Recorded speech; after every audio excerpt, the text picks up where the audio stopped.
Good evening and welcome to Capital Connection, where we try to join the dots to give you the big picture for business in Africa. I'm Godfrey Mutizwa.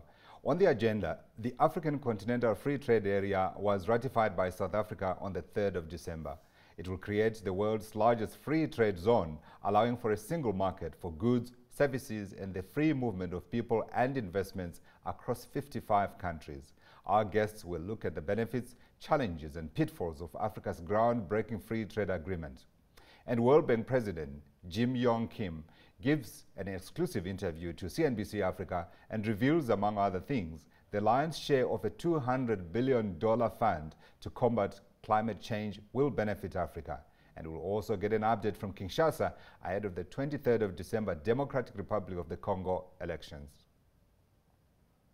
But first, South Africa has dragged itself out of its first recession in 10 years after posting third quarter gross domestic product growth of 2.2%. It's a ray of light for the continent's most industrialized economy.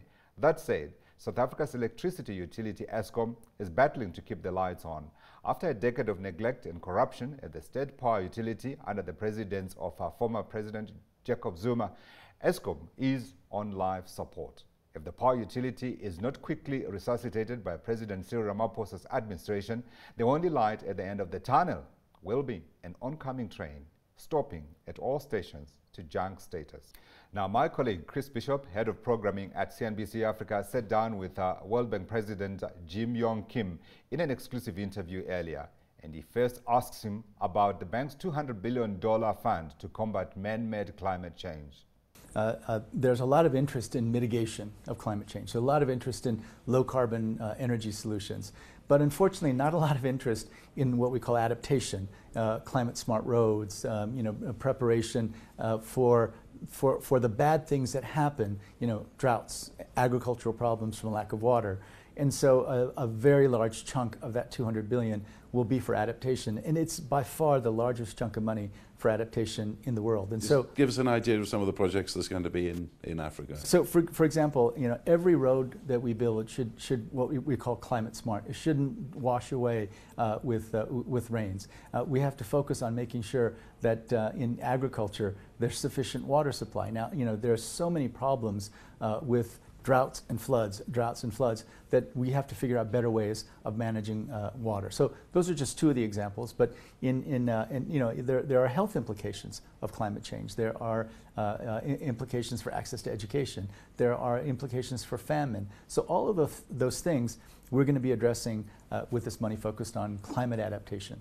And also another big issue in this continent is minerals, as you know. I read your Change of Wealth report in it's February, and you quite rightly pointed out that a lot of the minerals of this continent are being taken out and not giving much back to the people. But there have been accusations that the World Bank is supporting the repatriation of profits, corporate profits, which is helping to feed this particular kind of exploitation of minerals. Well, if we're supporting I don't know what that means or how we do that.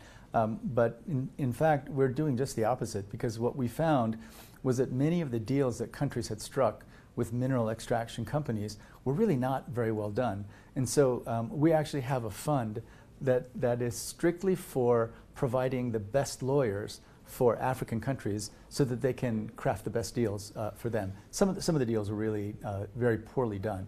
And so we're doing everything we can to make sure that the mineral wealth translates into real benefits for people. And we've worked with mining companies. We're working with mining companies right here in South Africa to provide benefits for former miners who are now suffering from HIV, tuberculosis, silicosis, those kinds of diseases. So I don't know of any effort that we're making to take the profits and send them away. We're actually doing the opposite. In terms of minerals as well, while we're on the subject, I mean, now you're in a country talking about climate change as well. I was reading the other day that the World Bank's completely out of coal projects instead of supporting them. You're in a country now where 80% of all the electricity we've seen around us comes from coal, and is likely to for a generation to come at least. What can the World Bank do about this? So, we have been among the largest supporters of solar and wind energy in the world. And we just made an announcement of $1 billion to spur the battery industry, because that's another big issue. We need much cheaper, much better battery storage. And so when I joined the World Bank, my teams focused on climate came excitedly and said, hey, solar has gone down to 12 cents per kilowatt hour. It's now less than 2 cents a kilowatt hour. And so we have the possibility, especially if the price of batteries come down, that we can provide solar energy with storage, meaning 22 hours of continuous energy for about 5-6 cents a kilowatt hour, which is almost competitive with coal.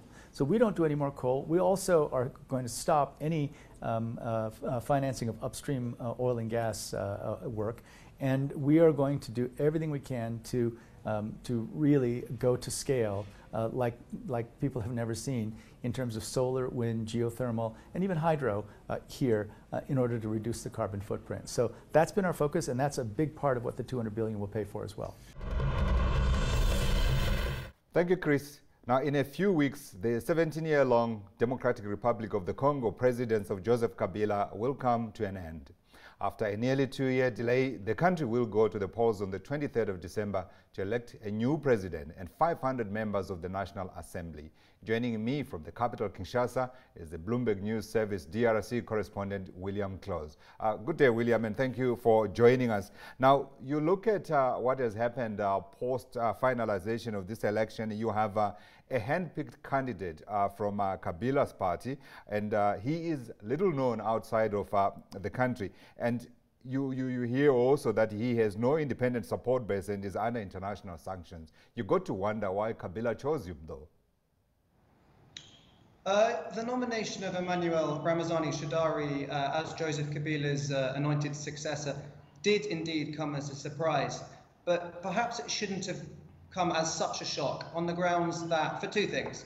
One, he's a loyalist, and two, he has been influential for 20 years now, serving first under Joseph Kabila's father, and since his assassination in 2001, under Joseph Kabila himself. Recently, he has served as the Interior Minister, and he currently heads Joseph Kabila's political party, which is the largest party in parliament and the dominant force in the ruling coalition. So he's certainly a figure of influence and experience, but it is true to say that he doesn't have much of a base of his own. And it appears that it is his loyalty to Kabila and Kabila's family that is his chief qualification for his appointment as Kabila's successor. Yeah, I was going to ask, I suppose given the fact that he is coming from Kabila's party, he's got the advantage of incumbency, though. Do you see him being able to carry that nationally? He's certainly presenting himself as the continuity candidate, pledging to continue Kabila's legacy of, as he sees it, national reconstruction after the end of a civil war, which was incredibly bloody and murderous. Of course, the opposition take the opposite line, which is that they will bring a clean break with the Kabila era. There will likely be international repercussions, isn't it? I mean, given the fact that he's been accused of violence. That refers to the European Union sanctions he's under for his role in the repression of protests during his tenure as Interior Minister. Look, the relationship between the European Union and the Congolese government is already very strained. Under a Shadari presidency, with the president under sanctions, it would become even more complicated for sure, yes. Now, it's even more complicated as well, because when you look on the other side, the opposition, like in many other African countries, is of course divided. I mean, you've got the case of this guy, Martin Fayulu, agreed on by some of the opposition, and then that agreement lasting less than 24 hours. You've got some of the big names being excluded. Do you think that will hamper or perhaps result in this election not being credible and people outside the country not believing that this election represents the will of the Congolese people? So the Congolese election is a one-round, winner-takes-all contest, and clearly having more than one opposition candidate will divide the anti-government vote and increase Shadari's prospects of victory. That said, the Congolese opposition, despite its reputation for division and shifting alliances, has managed to form into two credible and serious opposition campaigns. The first is behind a businessman called Martin Fayulu, who enjoys the support of political heavyweights, like the guys you just said who've been excluded, Moise Katumbi and Jean-Pierre Bemba. And with their support, if their supporters turn out to vote for him, he could perform well. The second strong opposition campaign is run by Felix Tshisekedi, who is the president leader of the biggest and oldest opposition party. And he enjoys the support of Vital Kamerhe, who finished third in the last elections, and could, if he can bring his eastern popularity and combine it with Tshisekedi's power in the center of the country and in the capital, Kinshasa, that campaign could also perform well, and the vote could be potentially quite open. Absolutely, and added to that, of course, is the difficulty of the mechanics of holding the election. You're talking about 100,000 voting machines in a country which we know is large, 2.3 million square kilometers. Do you think logistics could well also, on the other hand, make this election not credible? There are certainly deep-seated concerns from the opposition, from civil society, and the community, the population at large, about how this election will be conducted. There's obviously the problem of logistics. This is a vast, vast country which is very poorly connected. Getting these 100,000 machines to remote areas is a logistical challenge, a really big one. There's also concerns about how these machines will be used. The Electoral Commission says they will save time, save money, and actually reduce the likelihood of fraudulent activity. On the other hand, the opposition and civil society fear that they could be used to oversee and direct results tampering. So there's a lot of noise and there's a lot of suspicions about how this will play out. Thank you, William. And it's a fascinating story for a journalist like yourself to be covering from us on this side of the continent. We can only watch and enjoy this story. Now, on the other side of the break, we unpack the African Continental Free Trade Area Agreement, which heralds a new era for trade across the African continent. South Africa is the 10th country to ratify the agreement, and that's coming up next.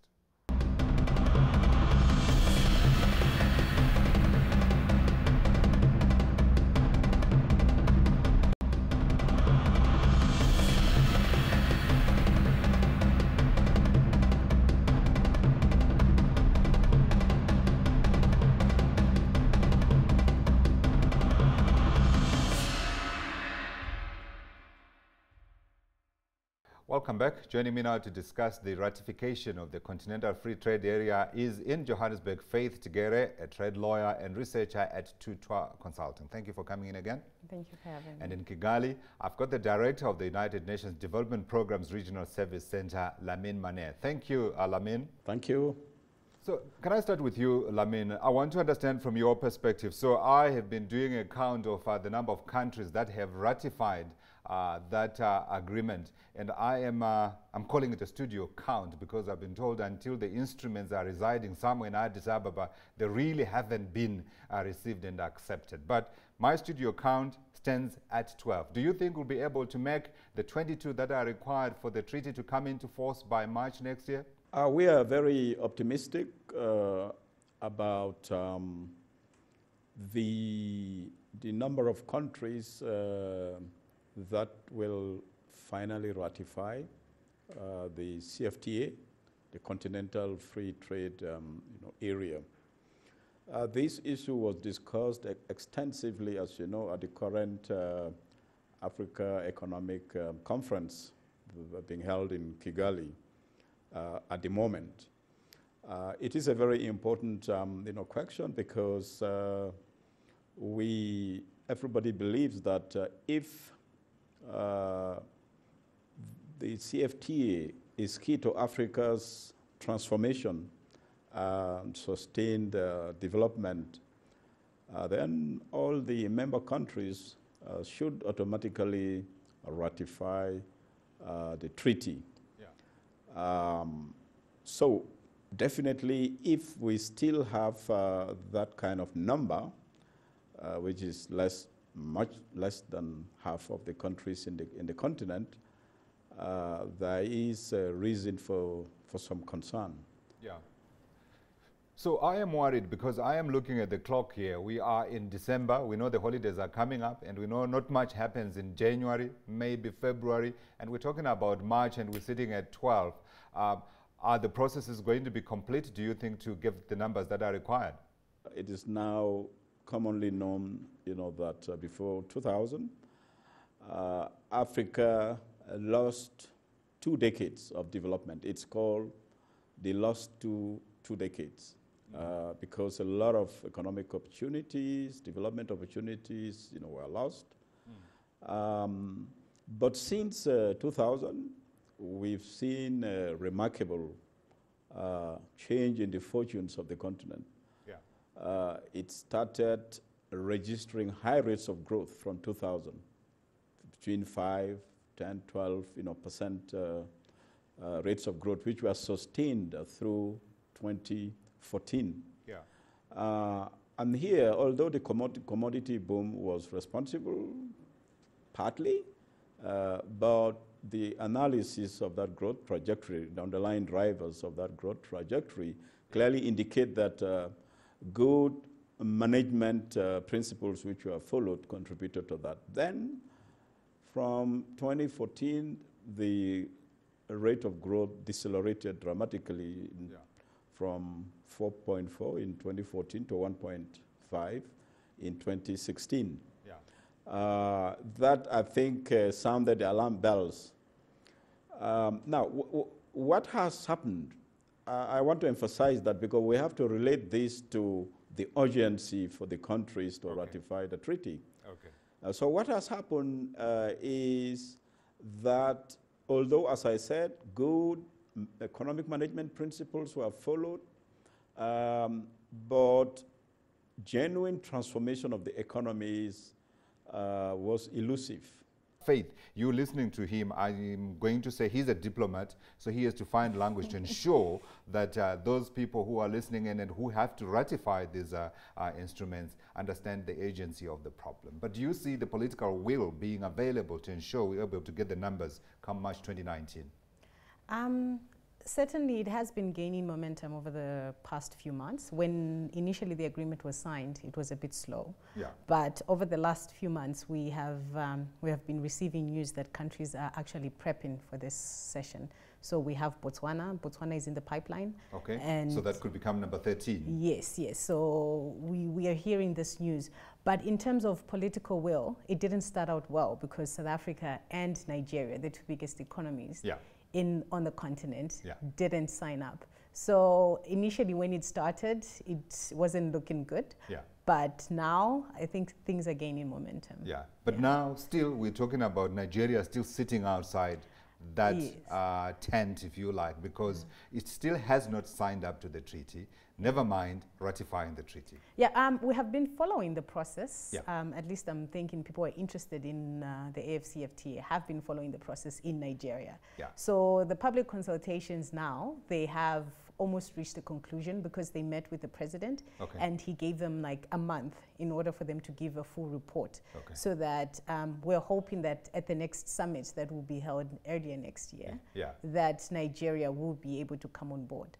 And also we've had some of Nigerian government employees who have indicated that the idea is not to sign the agreement, but just to see that the process of consultation is seen to the end. We must, of course, remember that Nigeria is preparing for elections, South Africa is preparing for elections, and therefore potentially politics could come into play here. You made another interesting point before we came on air about the fact that this thing could well work on regional lines, where you see your biggest economies signing up and therefore you get the others following up. So from a Southern African perspective, should we expect that we will likely see the other countries that are still outside, your Zimbabwe's, your Mozambicans, as well as your Swazis, etc., come on board once South Africa has indicated so?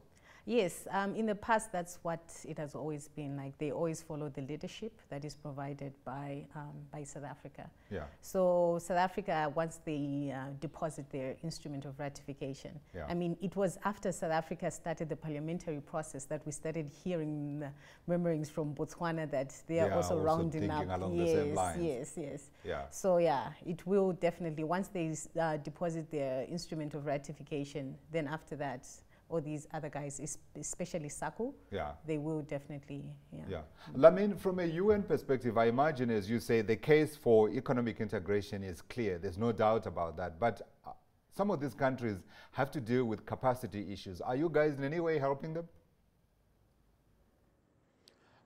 Again, allow me to preface my response, and I'll do it very quickly. A reference has been made to the issue of political will.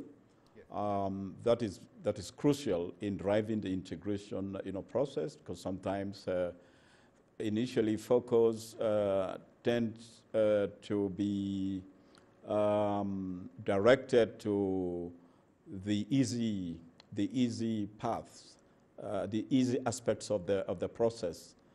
In as much as the benefits are significant, there are also lots of challenges. So this is where the issue of political will comes in. And I think if we talk about CFTA, we should never forget the strong leadership, the strong political will exercised by President Kagame. And so I think we are on a very good footing. We can always look at the glass half full or half empty. Now, when it comes to bring everybody along, due attention needs to be paid also to the concerns of both the big and the small countries. I know that Nigeria, South Africa have put on the table their concerns. So it is very important that there is that negotiation to make sure that the interest of all the parties are taken into account. From the UN's perspective, we are working behind the scenes to first illustrate the significant benefits of integration. But we are also working on capacities. And the capacities can be defined in different ways. Capacities can be defined in terms of even the basic understanding of the principles underlying integration, and also the legal and the technical implementation capacities of the countries. So we are working with the member countries to address all those issues, simultaneously. Yeah. And let me end by pointing out a very concrete example for UNDP. We have put in place a $15 million project to support accelerated ratification and domestication implementation of all the treaties that are on the table, but particularly now the CFTA. So you're right. We have to address the capacity issues. Absolutely. When I look at the countries that have signed up, I am seeing a bunch in the middle. Then I'm also seeing a little bit of weight coming to the Southern African part. But I'm not seeing a lot of activity on the northern part. Are you hearing anything out of the other capitals, your Addis, your Kairos, your Algiers, your western side, including Senegal? Yeah, they are all, they've shown the eagerness. We're engaging all the countries in the various regions. We actually don't hear a lot of negativism, concerns, certainly, but what we hear across the board is a high level of optimism. But I think it's also appropriate, to ensure that attention is paid to the concerns that they express as well. Some of the big economies have, they have bigger structures of production, and they want to make sure that their outputs are not, washed out immediately. Through importation of cheap products. Yeah, Faith, from your perspective, so ratification is one thing.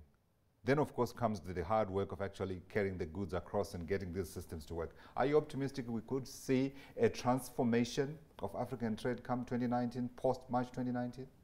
Yeah, no, the instruments is there. So the implementation will be key. But there are a lot of things that African countries on their own that they need to do. So there's infrastructure. So we need our infrastructure to be upgraded. Yeah. Their need for laws, to update the laws as well in order for this process to be regulated, like the customs laws, so that when the goods do flow, there is that free flow of goods. And also, in fact, of just thinking of industrial growth as well. The AFCFTA, it creates this opportunity for industrial growth. And let's just say the tools are there. It's just the parties that need to have the will to implement. And that is all the time we have for this program. Thank you to my guests, and thank you for watching and joining us here on Capital Connection. We're available every Monday and Wednesday at 6:30 p.m. Central African Time. From all of us, good night.